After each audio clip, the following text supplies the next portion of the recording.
Bonjour à toutes. Aujourd'hui, je reçois Liv Sansos, figure emblématique du monde de la montagne. Double championne du monde d'escalade, alpiniste, parapentiste, guide de haute montagne, son parcours est vraiment impressionnant. En 2024, elle a repoussé une nouvelle fois des limites en atteignant le sommet du K2 sans oxygène avec son compagnon Zeb Roche et en réalisant en prime une première mondiale, une descente en parapente biplace. De cette aventure est né le film Cas de mon amour, qui sera présenté au Chamonix Film Festival. Je suis vraiment ravie de recevoir Liv pour qu'elle nous parle aujourd'hui de son parcours, mais aussi de cette aventure. Bienvenue Liv, merci beaucoup d'être là. Est-ce que tu veux bien te présenter, s'il te plaît? Merci Lorraine. Tu m'as déjà bien présenté, mais effectivement, je suis une ancienne championne du monde d'escalade. J'ai gagné plusieurs championnats du monde, plusieurs coupes du monde. Aujourd'hui, je suis guide de haute montagne. Je vis à Chamonix et je réalise toujours des projets qui me font rêver, des expéditions, des choses comme ça, et dont la dernière en date était le K2 au Pakistan. On va vraiment revenir dessus. Je vais commencer d'abord vraiment par les débuts de ton parcours et puis ensuite on ira progressivement vers ça. Tu as grandi déjà à Bourg-Saint-Maurice, qui est forcément en lien direct avec la montagne. Est-ce que tu penses que le fait d'avoir grandi dans cet environnement, ça a joué dans toute ta construction et tes projets par la suite? Oui, c'est sûr. Je suis née en Savoie, dans une petite ville au pied d'une station de ski. J'ai toujours fait du ski depuis toute petite. Et puis, mes parents m'ont initiée à la randonnée. D'abord, on faisait des balades, on allait dans des refuges. Mon papa faisait du ski de randonnée, il m'a emmenée. Et moi, j'ai tout de suite aimé être dans la nature, aimé gravir des montagnes. J'ai lu beaucoup de livres depuis l'âge de 10 ans. Je lisais des livres de montagne et c'était un monde qui m'a toujours attirée et fascinée. Et quand j'ai appris qu'il y avait la création d'un club d'escalade à Bourg-Saint-Maurice, j'ai demandé à mes parents de m'inscrire parce que j'avais envie d'apprendre à faire de l'escalade aussi. Donc c'est vrai que le lieu géographique a favorisé et j'ai baigné dans le milieu de la montagne depuis toute petite, mais sans avoir des parents ni guides de montagne ni grands sportifs, on va dire. Ils m'ont juste transmis leur amour pour la montagne, le côté contemplatif, le côté bien-être. En fait, la montagne fait du bien aux gens, elle apporte de la joie, être dans la nature, ça fait du bien aux gens et je pense qu'ils m'ont transmis ça dès mon plus jeune âge. Ouais, c'est déjà super important. Et tu as gagné en fait ta première Coupe du Monde d'escalade super tôt, à l'âge de 18 ans. Qu'est-ce que ça fait à cet âge-là quand on gagne quelque chose comme ça? Oui, c'est vrai que je suis rentrée en équipe de France senior à l'âge de 16 ans. J'étais pas du tout dans un grand club d'escalade. J'étais dans une toute petite structure. Mes parents connaissaient rien à la compétition, n'étaient pas grimpeurs. Tout était un peu nouveau pour moi et pour ma famille aussi qui essayé de m'accompagner le mieux possible, mais ce n'était pas évident.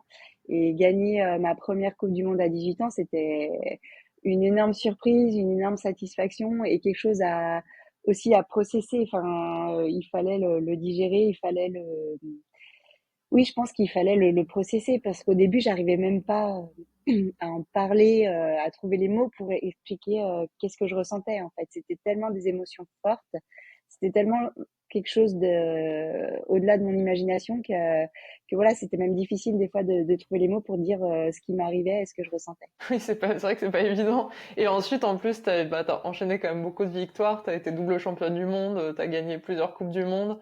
Avec le recul, comment est-ce que tu vois maintenant cette période-là, de ta vie? Comment je vois cette période-là de ma vie? C'était une période extraordinaire, c'était une période faste, c'était une période intense, c'était une période où j'apprenais énormément de choses parce que la compétition, c'est une excellente école de la vie. On apprend la rigueur, on apprend le dépassement de soi, on apprend mentalement plein de choses. On apprend à se mettre dans sa bulle de concentration, on apprend à laisser de côté la pression, laisser de côté ses doutes. On apprend à être présente à l'instant T, au moment où il faut faire le petit geste supplémentaire pour la victoire. On apprend à le faire.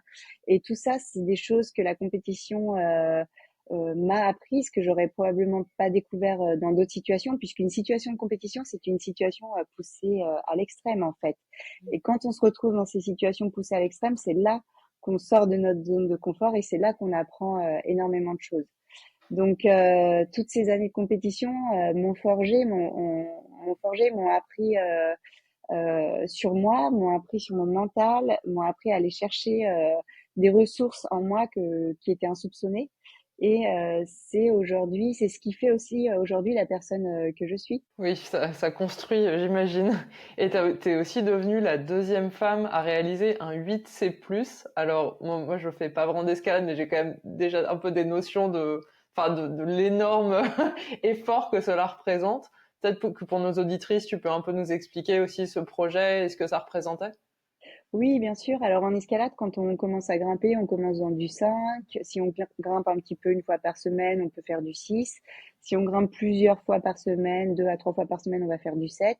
Donc il y a du 7, 7A, 7B, 7C, il y a des chiffres et des lettres. Et aujourd'hui, on en est la meilleure femme au 9B+. À mon époque, quand je grimpais vraiment à mon meilleur niveau, le maximum atteint, c'était le 8C+, par une Espagnole. Et en fait, il y a des grosses barrières mentales quand on va vers quelque chose qui n'a jamais été fait avant ou qui a été fait une seule fois avant. Tout le monde va peut-être plafonner au 8C parce que bah, le 8C+, c'est quelque chose de nouveau. Il faut aller le chercher. Ça n'a jamais été fait ou ça a été fait une seule fois. Et voilà. Et en fait, avant moi, d'autres femmes ont cassé la barrière mentale bah, du 8A, puis du 8B, puis du 8C et moi j'ai participé à casser celle du 8C+, qui était le niveau maximum atteint par les femmes à ce moment-là. Et maintenant d'autres femmes ont franchi la barrière du 9A, du 9B, du 9B+. Et C'est incroyable. c'est comme ça qu'on tire vers le haut toute une discipline et que bah, des femmes avant moi ont été là et font que nous sommes arrivés à grimper ce niveau-là de difficulté et des femmes dans le futur grimperont des voies encore plus dures parce que d'autres ont cassé des barrières mentales avant. Ouais, finalement, enfin, tant qu'on l'a pas fait, on doit avoir ce sentiment que on sait pas en fait si c'est possible ou Oui, pas possible. Donc ça, c'est l'aspect mental, effectivement, doit être très dur à gérer. c'est exactement ça. Quand on est dans ces voies dures, on se dit mais moi j'ai jamais essayé quelque chose d'aussi dur, j'ai jamais réussi à grimper quelque chose d'aussi dur. Est-ce que je suis capable? Est-ce qu'une femme est capable? Il y a tout un ensemble de choses qui sont là et tant qu'on n'essaye pas, qu'on se donne pas les moyens, on n'aura pas la réponse. Et puis peut-être qu'on va essayer et ne pas y arriver. Et on va se dire ok, bah, je m'entraîne plus et je reviens. Peut-être qu'on va essayer et que on va y arriver et on se dit tiens, ah, j'ai réussi ça, je peux peut-être essayer un cran au-dessus maintenant. Et c'est comme ça qu'on avance. Ouais, c'est impressionnant. Il y a vraiment toute une démarche, du coup, très construite. Et sur un registre moins gai, mais en 2001, tu as été victime d'un accident qui était dû à une erreur d'assurage. Comment est-ce qu'on réussit à se reconstruire, en fait, après ça? Parce que du coup, tu as continué à faire des choses extraordinaires. T'en es la preuve encore aujourd'hui. J'imagine que c'était une période très compliquée. Oui, ça a été très dur parce que si moi je fais une erreur en escalade et que je me fais mal, bah, c'est de ma faute et je l'accepte. Là, c'était l'erreur de quelqu'un d'autre et c'était très difficile à accepter. Euh, on est dans un sport où il y a de la verticalité, où il y a de la hauteur, et on est dans un sport où il faudrait être tout le monde tout le temps présent. L'assureur doit être aussi présent que le grimpeur. L'assureur, c'est pas quelqu'un qui donne du mou avec la corde et qui discute en même temps à côté avec quelqu'un d'autre. Non, l'assureur, il doit être présent à ce qu'il fait. Et cet accident, ça a été un arrêt net dans ma carrière. Ça a vraiment été, je percute un mur et tout s'arrête. J'étais pas du tout préparée à ça. Pour moi, dans ma tête, je m'entraînais pour mes troisièmes championnats du monde, pour les gagner. Il n'y avait pas de doute là-dessus. Et d'un coup, il y a un arrêt net sur lequel je suis pas du tout préparée, sur lequel personne autour de moi n'est vraiment euh, armé pour m'accompagner non plus là-dessus, pour m'aider à, à franchir le cap. Donc, ben, je suis un peu seule face à cet accident qui m'arrête net. J'ai une blessure qui est assez sérieuse. Pendant plus d'un an, je peux pas faire de compétition, mais en fait, c'est aller bien au-delà puisque pendant plusieurs années, j'ai arrêté de grimper. J'avais comme un traumatisme mental où j'avais peur en fait que la personne qui allait m'assurer allait me lâcher. Et pour moi, c'était devenu très compliqué mentalement de grimper parce que j'avais cette peur presque panique au fond de moi qui faisait que, ben non, en fait, si je grimpe, je vais peut-être mourir parce que la personne va me lâcher. Et ça m'a pris quand même un peu du temps de dépasser cet état mental, d'arriver à, oui, à remodeler un peu mon imagination, remodeler mon conditionnement, me dire c'est pas parce qu'une fois on t'a lâché qu'on va te lâcher à chaque fois. C'est pas parce qu'il y a eu une erreur faite une fois que d'autres personnes vont faire des erreurs. Et ça m'a pris du temps de reprendre la confiance en moi. Mais je crois que voilà, on parle beaucoup de résilience en ce moment ben les athlètes de haut niveau sont des personnes résilientes. Mon tempérament fait que je suis une personne résiliente. J'ai toujours su rebondir après peut-être une contre-performance en compétition, j'ai su rebondir. Et de la même façon, après cet accident qui était extrêmement traumatisant, j'ai appris aussi à rebondir d'une autre façon vers chercher d'autres choses que je serais peut-être pas allée voir si je faisais toujours de la compétition.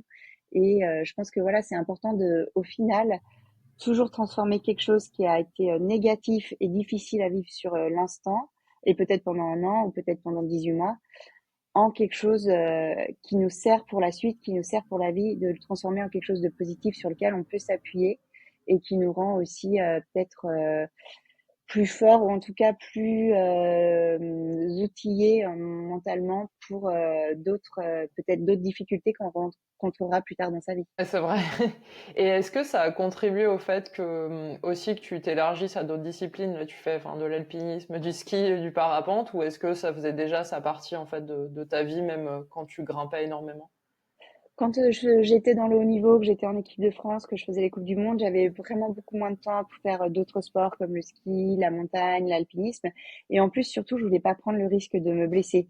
Quand on s'entraîne 8 heures par jour pour une Coupe du Monde, pour un championnat du monde, on veut pas que tous ces efforts soient ruinés parce que bah, au ski, je me suis fait mal et je peux pas faire mes compétitions. Donc c'est vrai que tant que j'étais en équipe de France, j'avais vraiment diminué mes activités à côté. On va dire que quand on fait du sport de haut niveau, c'est tellement exigeant qu'il faut le faire à 100%. C'est difficile de faire du sport de haut niveau avec d'autres activités à côté qui prennent de l'énergie et aussi sur lesquelles il peut y avoir des risques. Si je faisais de la natation, bon, j'aurais pas été trop inquiète, mais l'alpinisme ou le ski, il y a quand même toujours une petite probabilité pour qu'on se fasse mal. Donc, je savais que quand j'arrêterais ma carrière de compétitrice, je reviendrais plus à la montagne, plus aux sports qui m'ont toujours animée, que j'ai toujours pratiqué, le ski, le parapente, l'alpinisme. Et là, quand il y a eu cet arrêt de ma carrière de compétitrice, hein, parce que cet accident finalement, il a mis un point final à ma carrière, alors que j'étais pas du tout préparée, bah, je me suis dit, ben, je retourne vers les sports qui m'apportent de la joie, les sports qui m'animent, les sports que je faisais plus ces dernières années parce que je me consacrais à la compétition. Et je vais voir ce que ça me fait vivre et qu'est-ce que ça me fait découvrir aussi. C'est une bonne philosophie. Et un des projets sur lequel je voulais te poser aussi une question, parce que ça m'a un peu fasciné, c'est le moment où tu as gravi les 82 sommets de plus de 4000 mètres de l'arc alpin. Comment est né ce projet et qu'est-ce qui t'a poussé à faire ça? Alors, ce projet, il est né, en fait, j'ai connu une période où je me blessais un peu régulièrement, euh, en allant en montagne et j'enchaînais. Parfois, c'était tous les 6 mois, j'avais un plâtre, j'avais une blessure, je me cassais le bras, je me cassais le pied. Donc, j'étais tout le temps blessée et un peu étonnée, un peu dans le questionnement. Mais qu'est-ce que ça veut me dire? Qu'est-ce que c'est que ces blessures un peu récurrentes?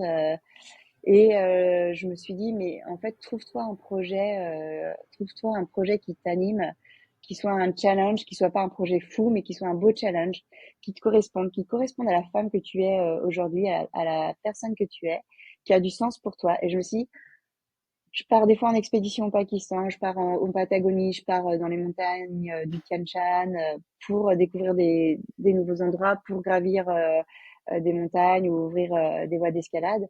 Finalement, qu'est-ce que je connais vraiment de nos Alpes? Peut-être que j'en connais que 20%, peut-être que j'en connais que 30%.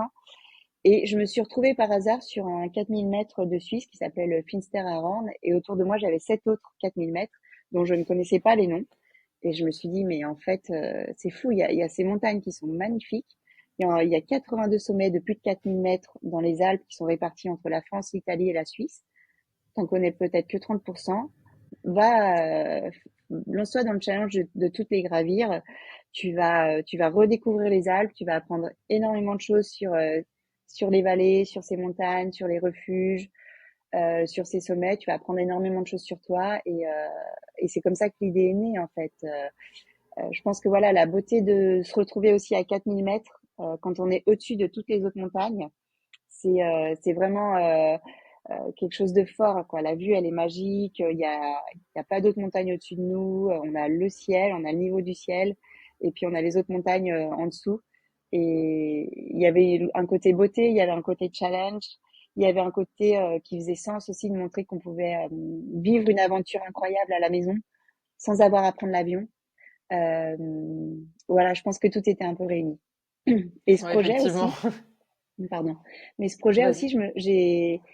je me suis dit, fais-le aussi à la façon des pionniers quand il n'y avait pas les remontées mécaniques qui étaient là. Donc, je suis partie à chaque fois d'en bas des vallées. Pour plein de sommets, ça change rien, mais par exemple, pour des sommets comme à Chamonix, où on prend l'aiguille du Midi, ça nous monte à 3008. On est déjà propulsé au cœur des glaciers, au cœur des montagnes. Donc, quand on est déjà à 3008, monter à 4000, il n'y a plus beaucoup. Et là, à chaque fois, je partais d'en bas des vallées pour arriver au sommet. Et ça nous a permis aussi d'aller découvrir une montagne plus sauvage parce qu'on n'était pas dépendant des remontées mécaniques. Et si les remontées mécaniques n'étaient pas ouvertes, il y avait personne dans la montagne. Et nous, bah, on montait quand même puisque de toute façon, on avait décidé de pas prendre les remontées mécaniques. Un dernier point que je voulais dire, sur ce projet des 82 4000, j'ai été aussi rejointe par 24 compagnes et compagnons de cordée. Je l'ai pas fait toute seule. Je pars jamais sur glacier toute seule. Il y a des risques de chute en crevasse. Donc à chaque fois, on est encordé sur glacier. Et pour réaliser ce projet, j'ai eu la chance d'avoir 24 compagnons et compagnes de cordée qui m'ont rejoint à des moments différents du parcours. On avait établi un parcours précis et il y a eu un roulement de mes amis qui m'ont rejoint pour faire ce projet. Et c'était aussi une très belle aventure humaine qui n'aurait pas existé si ces personnes n'avaient pas été présentes. Bien sûr, belle aventure vraiment à tout niveau. Et je reviens sur ce que tu évoquais un petit peu. Tu es quelqu'un qui accorde une grande importance à l'éthique dans ta manière de faire de l'alpinisme, à la sensibilisation au changement climatique. Est-ce que c'est quelque chose dont tu peux nous parler un petit peu? Oui, bien sûr. Ben, en étant en montagne, peut-être 300 jours dans l'année, je pense qu'on est vraiment les tout premiers témoins des bouleversements climatiques. Quelqu'un qui vit au Groenland est aussi un témoin des bouleversements climatiques. Et nous, en montagne, ben, on voit, hein, c'est pas à l'image de 50 ans, c'est à l'image de 5, 7, 10 ans. On voit comment le niveau des glaciers diminue. Donc, par exemple, quand on avait l'habitude de grimper une voie d'escalade avec un rocher qui touchait le glacier, enfin, le glacier touchait la paroi rocheuse, le topo décrit la voie d'escalade. Et en fait, maintenant, on arrive au pied et on est presque 10 mètres en dessous du départ original. Et on lit le topo, on se dit non, mais ça ressemble pas du tout à la description du topo. Et après, on comprend, en fait, c'est juste que le glacier a baissé et que ça modifie en fait les premiers mètres de la voie qu'on est venu chercher. On voit que on a des éboulements massifs avant de parois entières. Hein. Il y a le granit sont des feuillets de roches qui sont cimentés par le permafrost. Si on a des épisodes caniculaires de longue durée, le permafrost va dégeler et finalement, bah, le premier feuillet va tomber et ça va faire des éboulements de milliers de tonnes qui vont tomber comme ça sur le glacier et c'est des voies historiques qui disparaissent. C'est aussi beaucoup plus dangereux pour nous de grimper, de pratiquer l'alpinisme. On voit qu'on a aussi beaucoup de variations de température. On a des hivers plus doux, puis il peut faire -7, le lendemain +4. On a des variations très changeantes très rapidement. Tout ça, c'est des phénomènes qu'on ne voyait pas il y a 25 ans. Nous, on est vraiment les premiers témoins de ces bouleversements climatiques. Euh, et par conséquent, on se dit, mais il faut qu'on fasse quelque chose, il faut qu'on fasse quelque chose pour notre planète. Moi, je suis impliquée dans deux associations, Protect Our Winters et puis Une bouteille à la mer. Et j'essaye aussi dans mon quotidien de faire attention, de réfléchir en fait à ce que je fais et comment je le fais. Me dire, est-ce que ça a du sens là de partir à cet endroit? L'année dernière, je suis partie au Pakistan, mais j'étais pas partie avant en avion pendant plusieurs années et ça m'allait très bien. Là, j'avais ce gros projet sur un 8000 mètres. il n'y a pas d'8 000 mètres dans les Alpes. Bon, bah, ok, on prend l'avion là pour cette expédition. En 2025, j'ai pas d'expédition prévue. Peut-être qu'en 2026, je repartirai, peut-être pas. Mais on essaye toujours de faire attention à qu'est-ce qu'on fait, comment on le fait, et aussi toujours se poser la question comment est-ce qu'on peut faire mieux pour notre planète. Voilà, c'est pas nous qui décidons les choses, mais on a quand même un moyen, on a des voix, on peut se faire entendre et on peut faire changer les choses. Oui, effectivement. Et on va parler maintenant de ton expédition K2. Donc tu t'es lancé dans ce projet avec ton compagnon et vous avez réalisé l'ascension sans oxygène en portant votre matériel. À nouveau, comment est née en fait cette idée? Le projet du K2, il est né en 2020. Ça faisait un petit moment qu'on se disait avec Zeb, ce serait chouette d'avoir un projet un peu plus ambitieux que ce qu'on fait dans les Alpes. On fait toujours plein de choses vraiment belles, esthétiques, en combinant l'escalade, l'alpinisme avec le parapente. Et on avait envie d'un projet un cran au-dessus. Et Zeb avait déjà gravi l'Everest, avait déjà volé du sommet de l'Everest. Alors, il avait gravi l'Everest 2 fois. La première fois en 91 à l'âge de 17 ans. C'était le plus jeune summiteur. Et ils avaient essayé de décoller en parapente biplace avec son papa du col sud. Enfin, ils n'avaient pas essayé, ils avaient essayé de décoller du sommet, il y avait beaucoup trop de vent. Du coup, ils avaient décollé du col sud, ce qui était déjà un exploit à l'époque. Il y est retourné en 2001 à l'époque avec son ex-femme et ils ont pu aussi cette fois-là décoller du sommet. Donc ils ont réalisé le premier biplace. Et puis quand on réfléchit à une idée de projet plus ambitieux, Zeb me dit moi il y a un sommet que j'aimerais vraiment faire, c'est le K2. Et là, moi, je me dis, ouais, le K2, mais le K2, c'est la montagne la plus dangereuse, c'est la montagne un peu la plus dure. Et moi, je suis jamais allée à 8 000 mètres. J'ai aucune expérience sur un sommet de cette altitude.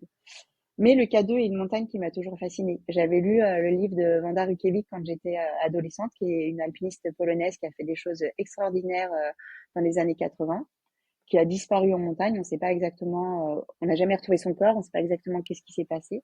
Mais c'est une personne qui m'avait beaucoup marqué, qui avait en tout cas beaucoup marqué mon imaginaire adolescente.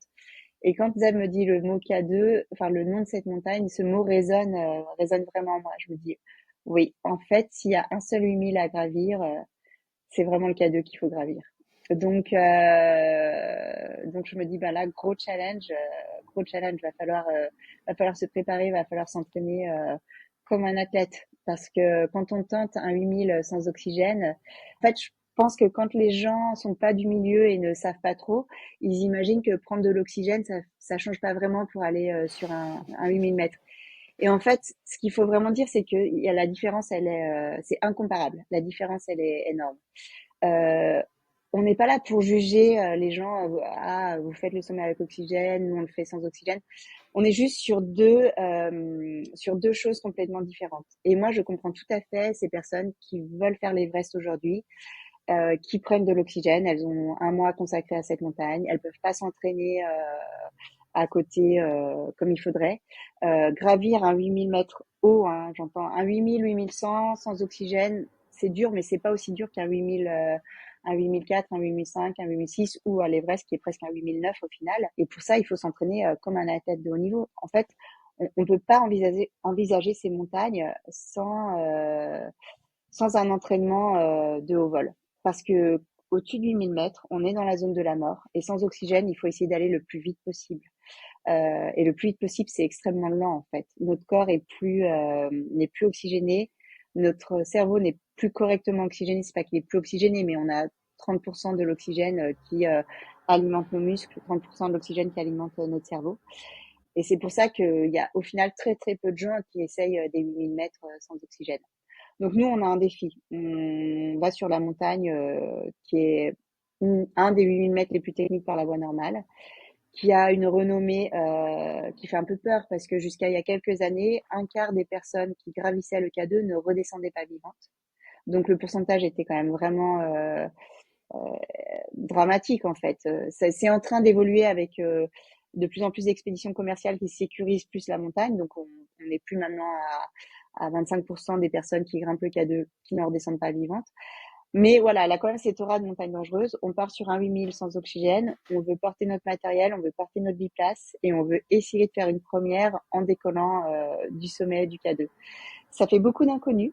Ça fait beaucoup de choses dont on n'a pas les réponses, hein. Comment je vais réagir au-dessus du 1000 mètres? Est-ce que je suis capable? Est-ce que la femme d'aujourd'hui que je suis est capable de gravir cette montagne sans oxygène? Est-ce qu'on est capable de décoller du sommet ensemble? Beaucoup d'inconnus, mais je crois que c'est aussi ce côté-là qui fait le challenge.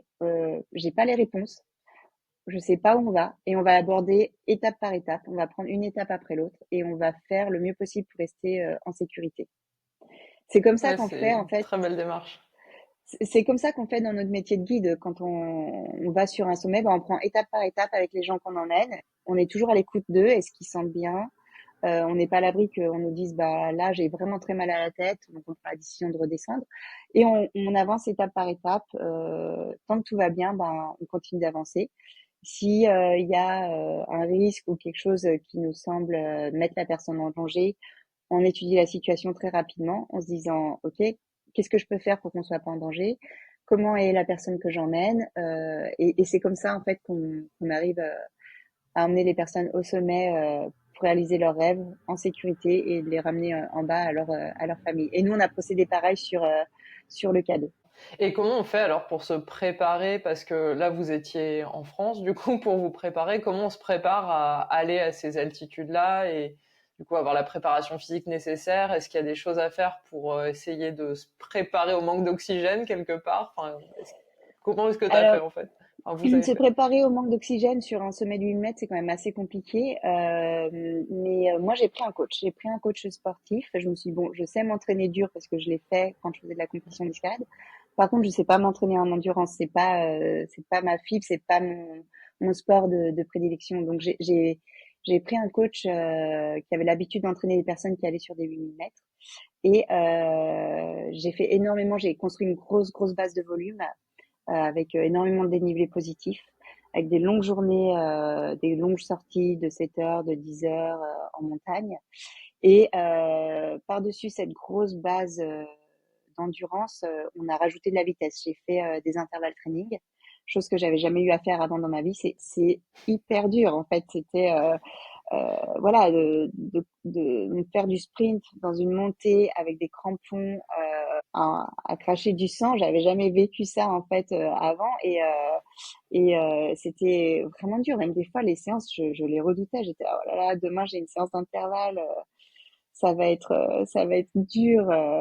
Et j'ai aussi fait beaucoup de montées très raides, des kilomètres verticaux avec lesté, avec un sac, avec une poche d'eau de 20 litres, donc 20 kilos, plus mon parapente. Et arrivé en haut, je vidais la poche d'eau et je redescendais en volant. Donc j'ai vraiment eu un entraînement spécifique. Je m'entraînais 6 jours sur 7 en fait, hein, pendant de nombreux mois. Donc mais je savais que je pouvais pas réussir ce 8 mètres sans cet entraînement poussé. C'est impossible.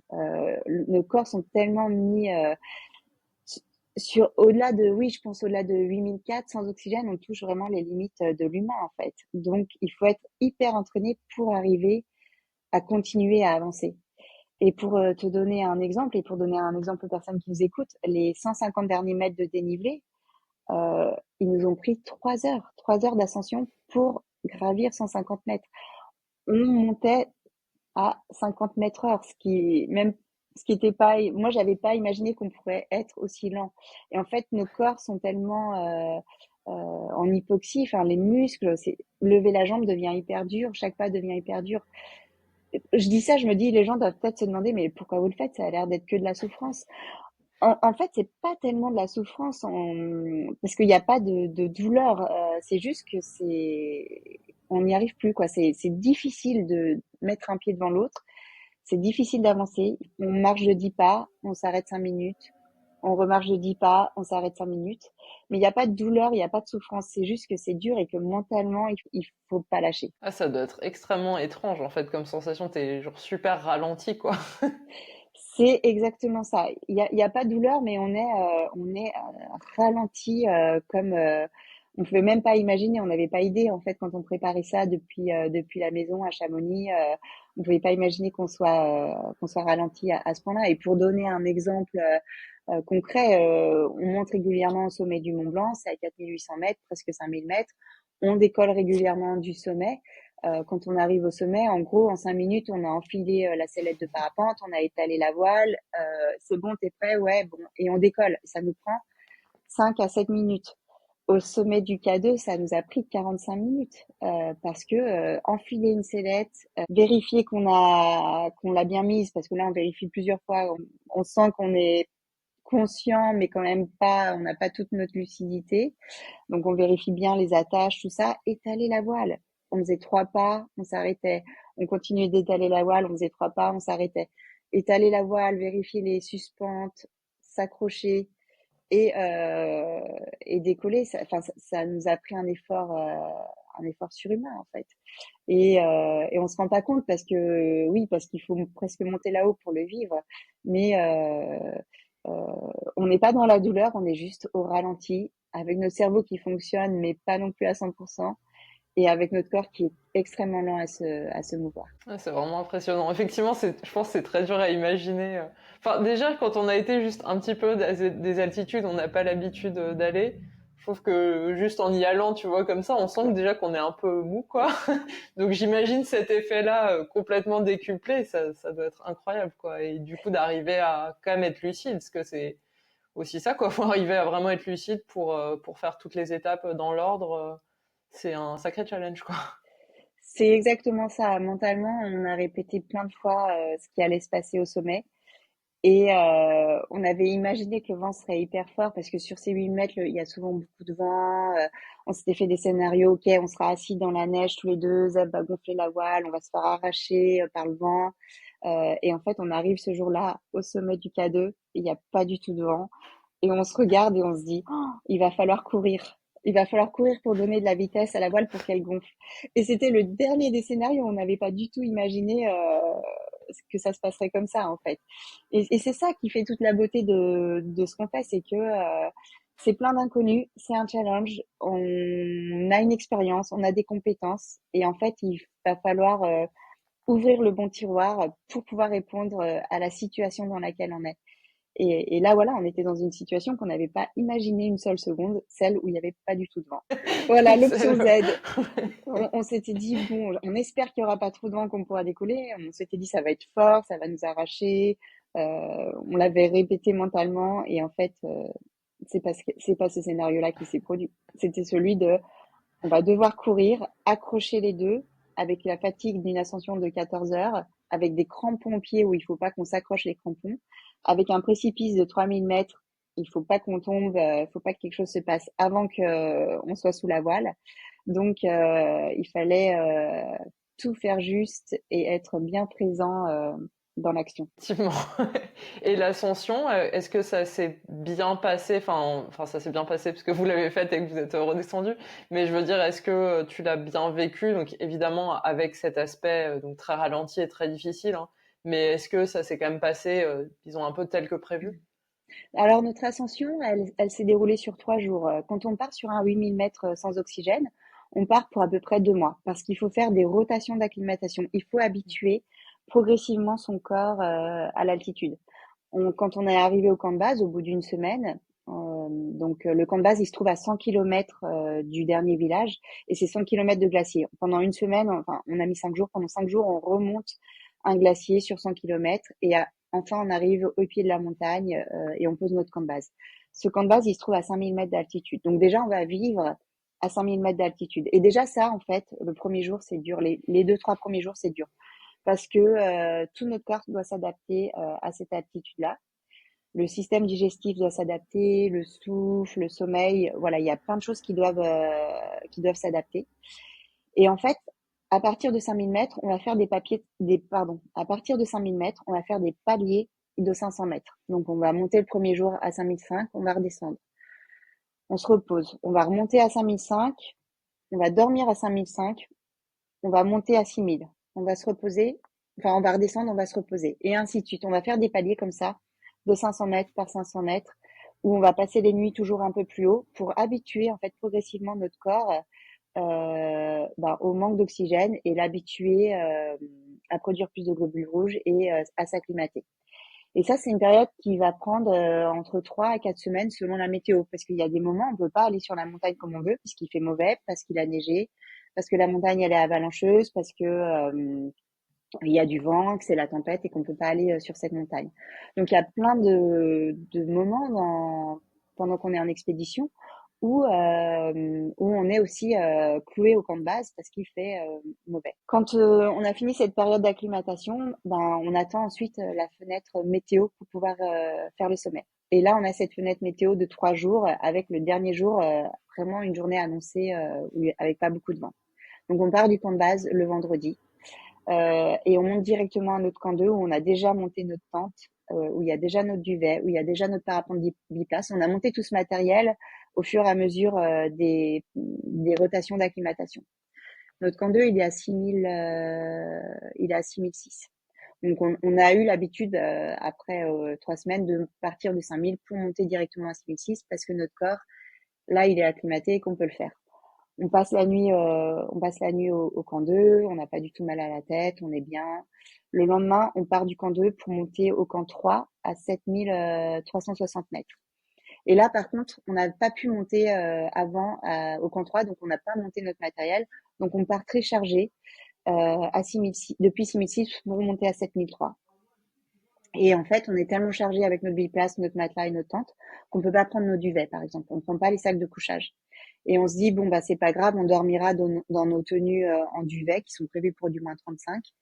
Et de toute façon, on va pas faire une très grosse nuit puisqu'il faudra qu'on parte à minuit ou 1 heure du matin. Donc, on monte à 7360 mètres, presque 7004. On sent l'altitude, on sent que c'est un peu dur. C'est la première fois qu'on arrive à cette altitude-là. Et là, bah, il faut creuser une plateforme dans la neige pour pouvoir poser sa tente. Parce que le camp, il est en pente. Donc, il faut creuser une plateforme pour avoir la tente à plat. Ça nous prend aussi beaucoup d'énergie. Mais voilà, on pose nos tentes, on se fait nos trous, on fait fondre la neige, on s'hydrate, on mange. On se sent plutôt bien. Pareil, pas du tout mal à la tête, pas besoin d'aspirine, pas besoin de rien du tout. Donc, on se dit, bon, c'est bien, on est plutôt en forme. Et le lendemain, vers minuit, on se réveille et on plie la tente, on plie le matériel. Parce qu'on a quand même embauché un porteur d'altitude pour monter avec nous au camp 3 pour nous redescendre en fait tout ce matériel. Ce matériel, on ne peut pas du tout envisager d'aller au sommet avec. Et on ne veut pas non plus laisser ce matériel sur la montagne parce que ça va participer à cette pollution qu'il y a déjà dans les camps d'altitude. Donc on a Elias, un Pakistanais qui est monté avec nous et qui est censé redescendre notre matériel le lendemain. On lui plie tout, on lui plie la tente, les matelas, le réchaud. Et nous, on part avec un autre un petit sac chacun, où on a un biplace, une paire de moufles de rechange au cas où on en perd une avec le vent, par exemple, en voulant prendre des images, on perd une moufle. 2 litres chacun, un piolet et des petites doudounes supplémentaires au cas où il fasse vraiment froid. Et on part dans la nuit à 1h30, 1h40 du matin. Il fait très froid, il doit faire moins 30. Il y a du vent, voilà. Et c'est un peu normal en fait quand on part de nuit, quand il y a du vent à très haute altitude, il fait extrêmement froid. Et on commence à monter tranquillement. Je suis devant Zeb. Au début, ça va bien. Et puis, au fur et à mesure, ben, je vois que Zeb commence un peu à ralentir le pas. Et je me dis, tiens, c'est étonnant. C'est toujours Zeb. Zeb est plus fort que moi physiquement. Dans tout ce qu'on fait, il va être devant moi. S'il y a un sac qui est plus lourd qu'un autre, bah, c'est lui qui l'a. C'est lui qui a le temps de faire plus d'images parce que il est plus rapide, donc il a le temps de se placer pour me faire des images. Et là, ben, je me dis, tiens, ça commence à être dur vers 8000 mètres. Voilà, je vois que ça commence à être dur, à être un peu dur pour Zeb. Et c'est lui qui porte notre biplace. C'est lui qui a le sac le plus lourd. Et en fait, je lui dis comment tu te sens et il me dit ouais, là, je suis pas au meilleur. C'est pas ma meilleure journée. Je trouve que c'est dur. Je lui dis est-ce que tu te sens de porter le biplace jusqu'au bottleneck, jusqu'à 8100, 8002 et après je prends le relais, je le porte jusqu'au sommet. Et il me dit bah oui, on va essayer comme ça. On arrive sous le bottleneck et là en fait on est au soleil, il fait extrêmement chaud, on est déshydraté et je vois que c'est vraiment dur. Là c'est vraiment dur pour moi, c'est vraiment dur pour Zeb et vraiment on fait un gros point, on se dit bon ça va encore, on n'a pas d'hallucination, on est encore très lucide. On continue. Elle me dit oui, on continue. Et on se dit mais si au moindre signe de fatigue, si le premier qui a une hallucination, on redescend et on décolle d'où on est. Et pour moi, dans ma tête, en fait, j'étais très sereine parce que déjà d'être là, à cette altitude-là, sans oxygène, sans l'avoir fait avant, je me suis dit, ben, je suis déjà, si on doit redescendre là et qu'on va pas au sommet, c'est pas grave parce que je suis déjà hyper satisfaite de là où on est. Et donc, je me suis dit, ben, on va mettre un pas devant l'autre, on va continuer et on va voir jusqu'où on peut aller. Donc, je prends le biplace, Zeb prend le sac le plus léger et il se met derrière moi à mon rythme et on avance comme ça. Et régulièrement, on échange. Comment tu te sens? Ça va? Oui, ça va encore. T'es lucide? Oui, je suis lucide. Enfin, on se parle beaucoup en fait toute la montée pour vérifier qu'il y en a pas un qui commence à trop défaillir physiquement ou à perdre un peu le mental. Et on sent en fait qu'on est tous les deux quand même dans le jeu, on est dans le game, on monte très doucement sur la fin. C'est extrêmement exigeant et notamment mentalement c'est dur, il faut aller chercher loin pour s'accrocher pour aller au sommet. On a une barrière horaire à respecter. On s'est dit si on n'est pas à 17 heures, quoi qu'il arrive, indépendamment du lieu où on se trouve, il faut absolument redescendre. Donc si on n'est pas au sommet à 17 heures, on redescend, c'est notre barrière horaire et c'est notre garde-fou pour rester en vie en fait, parce qu'il y a trop de gens qui sont arrivés au sommet à 20 heures, exténués et qui n'ont pas pu redescendre et qui sont restés là-haut. Donc nous, on se dit à 17 heures, c'est notre barrière horaire. Si on n'est pas au sommet, on doit absolument redescendre.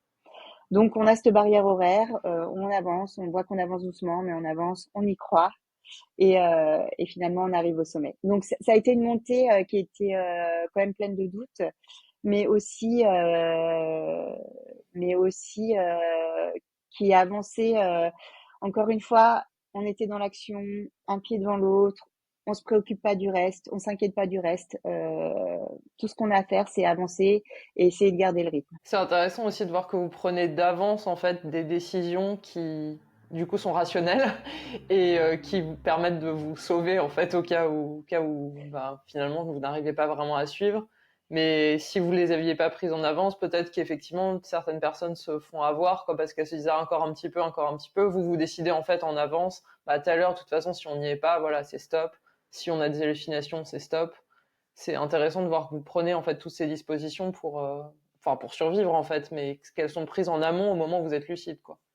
C'est exactement ça. Tu le résumes très bien. En fait, si on ne pose pas le cadre, si on ne pose pas les bases et si on n'est pas OK avec ce qu'on a décidé en bas, au calme, au chaud, bien nourri et avec toute notre tête, ça va être extrêmement dur là-haut, avec le manque de lucidité, de prendre la bonne décision. Et c'est trop facile pour un alpiniste qui est trop attiré par le sommet de se voiler la face et de se dire non mais je continue, ça va le faire, je vais pouvoir redescendre. Donc pour nous c'était très important de se dire et de voir qu'on était tous les deux en phase avec ça. Il faut que ça reste fun, on va le plus haut possible, on se met pas en danger. 17 heures c'est notre barrière horaire et si de toute façon il y en a un qui commence à physiquement ne pas aller bien ou mentalement avoir des hallucinations ou d'autres problèmes, euh, c'est la redescente, on redescend.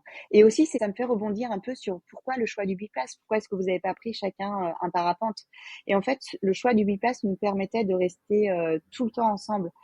C'était soit on arrive ensemble au sommet et on tente de décoller ensemble, soit on s'arrête ensemble. Si on a un ou deux qui va pas bien, les deux s'arrêtent ensemble et on essaye de décoller si le terrain s'y prête, si c'est pas trop raide, on essaye de décoller de là où on est pour entrer au camp de base. On aurait pris chacun une voile individuelle. Peut-être que l'un des deux aurait été tenté de dire ouais bah écoute moi je me sens pas mais toi continue. Et là en fait la séparation faisait que sans oxygène s'il se passe quelque chose bah, la personne elle va pas être secourue. Il y a rien, elle va rester là-haut, elle va juste mourir. Ouais, bien sûr. C'est vraiment beaucoup d'éléments en fait qui permettent quand même d'assurer la sécurité de tout le monde, quoi, mais qui sont pas si faciles à décider. Et cette Exactement. descente alors, enfin, est-ce que tu peux nous raconter? Ça doit être incroyable de décoller d'un tel endroit et avec tous les sommets environnants, etc. Cette descente c'est le vol d'une vie en fait. Le K2 c'est une montagne triangulaire comme ça qui est toute seule. Il n'y a pas d'autres montagnes autour et donc on se retrouve là, propulsé quasiment dans la stratosphère, hein. C'était pour nous, on avait l'impression d'être presque sur la Lune en fait, avec aucune autre montagne autour. On est au-dessus d'énormes glaciers. On met 35 minutes à descendre. Les paysages sont incroyables. La sensation, elle est incroyable. On réalise pas encore qu'on l'a fait. Je pense quand on a posé, on s'est retourné et on s'est dit, mais on l'a fait, on l'a vraiment fait. On vient de gravir cette montagne derrière nous et on vient d'en décoller.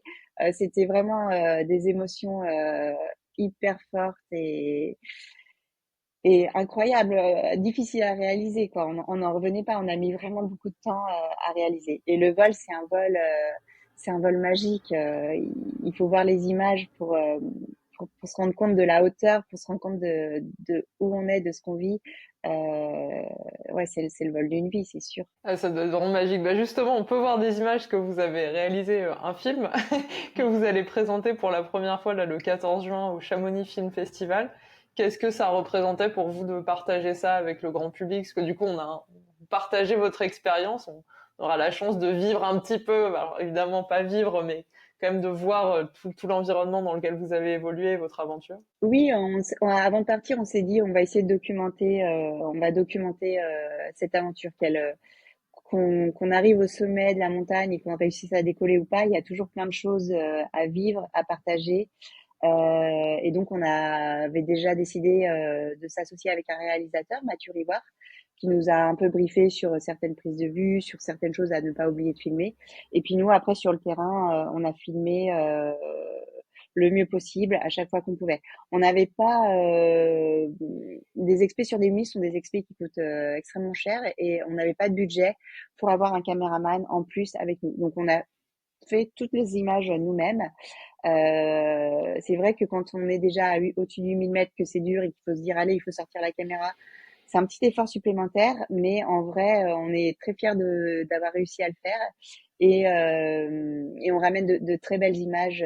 On ramène de très belles images qui font un film de 41 minutes qui j'espère plaira au public. Je Et je pense. pense, ouais, je pense que c'est important en fait quand on vit ces moments un peu d'exception, ces moments fous, de pouvoir le partager avec les gens. Ça apporte du rêve, ça apporte la bonne énergie. Ça peut faire des clics chez certaines personnes. Moi, il y a des gens qui m'écrivent, qui me disent ah mais j'ai vu ton film là. Je pense à mon ancien film Live Along the Way. Et je me suis dit mais là il faut que j'ose. Je vais faire ce que j'ai toujours voulu faire dans ma vie que j'osais pas faire. Et quand on reçoit des messages comme ça où les gens nous disent mais vous avez fait des clics, ça m'a donné envie de franchir le cap. Je trouve que c'est la plus belle des récompenses presque. Voilà, on fait pas ça pour ça, mais c'est tellement pour nous aussi fort d'entendre ça et de se dire bah tiens, ce qu'on fait permet à d'autres personnes de se lancer. C'est extraordinaire. Oui, c'est clair que c'est merveilleux comme, comme message en retour. Tu dis que tu as vraiment contribué à plein de choses différentes. Et comment, en fait, d'un point de vue très pratique, vous aviez quoi? Genre une petite caméra type GoPro ou parce que il y a quand même, vous avez déjà plein de trucs à porter. Donc la contrainte caméra en plus, comment on fait? Voilà, alors sur toute l'expédition, on avait deux drones, on avait deux Insta 360 X4, on avait une GoPro et on avait nos téléphones, des iPhone 15 Pro qui filment super bien.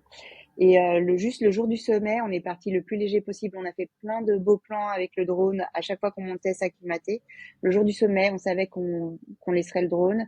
On est parti, on avait chacun nos deux iPhones, on avait une Insta 360, une batterie et une GoPro.